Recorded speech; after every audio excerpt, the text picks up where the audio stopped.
Probably in my life, my richest correspondence has been with poets. Though it's run the gamut of composers, musicians, painters that I have known, filmmakers, of course, theatrical people, actors. I have been involved with people in all of the arts, even occasionally architecture. But probably poets, because I was an avid poetry reader and wanted to be a poet since I was 9 years old. I remember vividly assuming by the time I was 10 that I was a poet, and was working toward being a poet. I was introduced to Pound by my high school friends. They gave me Pound's cantos as a joke, thinking, here's a book he won't be able to read, And indeed, I did find it hard to read. Maybe only could read, maybe 1 in 5 phrases made any real sense to me at first. And of course, all the foreign language and all the glyphs and so on. But I persisted, and I'm still persisting. I have to teach Hollywood films. And I never in the world saw a Hollywood film that needed more than coffee table exposition, after the movie, chit-chat. Never saw one that needed furtherance of thought. And in fact, isn't that the point? It's at least one of the reasons that I go to them, is that it suspends the burnt-out brain for a couple of hours. But people insist on making much of it. And indeed, of course, they can. I mean, in honesty, they can, and so can I. So I use the time to try to increase our visual possibilities, our psychological sensibilities. Yeah, narrative cinema is to me, first of all, it's a great pleasure. I grew up with it. It's my mommy and daddy at the movies. I loved the theater also and engaged with it vibrantly in junior high and high school and afterwards. They're my hobbies and my church, in effect. Movies are, certainly. That's where I go and can sit in auditoriums and commune with people, in some deep sense, share the same tears and the same joys with people in the darkness in the theater, all of us staring at the light. Well, one of the major things in film is that you have 24 beats to the second, or 16, or whatever the projector's running at. That you're in a medium that has a bass beat that's intrinsically Baroque. And aesthetically speaking, it's just appalling to me to try to watch, for example, as I did, Eisenstein's Battleship Potemkin on video. I mean, it dulls all the rep of the edit. And because video looks, in comparison to the sharp, hard clarities of snapping individual frames and what that produces at the cut, video looks like a pudding that's virtually uncuttable, like a jello.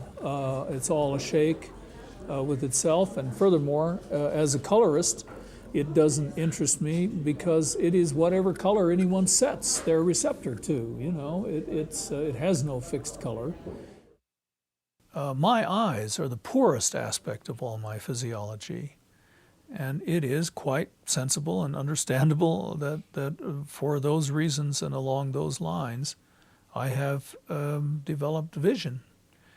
I mean, in order to be able to see it all, I had to have such rapid eye shifts and movements that ophthalmologists who were testing me against charts, who were perfectly aware with the aberrations of my eyes, I shouldn't be able to even see where the chart was on the wall, have also commented that they never saw anyone with such rapid eye movements, and speculated, I think quite correctly, that I was like putting together from fragments, rapidly parsed images in the mind.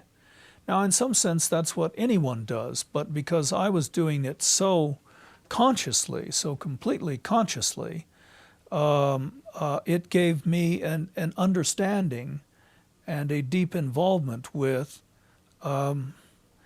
eyes, eye brain, the mind's eye, not just what the light passes through.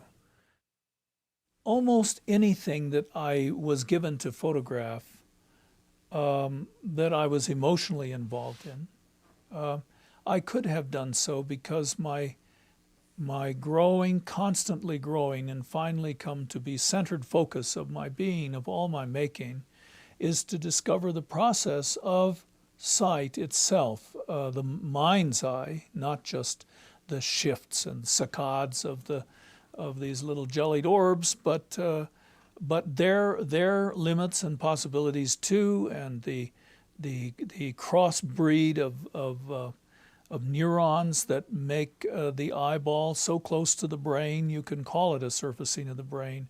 The whole innards, not just of brain, but as that reaches out to the fingertips along the whole nervous system, to create a nervous system feedback of visual music.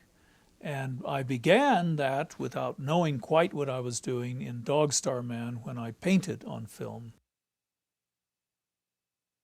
I think painted film has just, I'm almost speechless, as to what to say about it. Just everything seems opening infinitely in ways that other areas of film seem more and more preclusive. Like whatever could be done there has been done, and it came to not enough, obviously, or one would feel it opening too. All these various other photographies that I did, as well as what I was doing at home, were increasingly involved with the inner receptors of envisionment. And finally, beyond the receptors, that is what our optic system, which is receiving what the light spanks and is focused in on our brain, beyond that, the streamings of unnameable shapes and colors and tones and rhythms in what I call moving visual thinking, which is the feedback of the whole system itself in response to what's being spanked in on it with light, and in response to its whole hierarchies of symbols. It's one could say left brain symbols and symbolism, signs, numbers, and words, of course, which tend to delimit one's ability to be aware of what a lit candle human beings just normally are all the time, going along being. I was after a poem. I was after a poem in as simple a sense as anyone in love might pick up a pencil and write a poem, pick up a camera and make a film.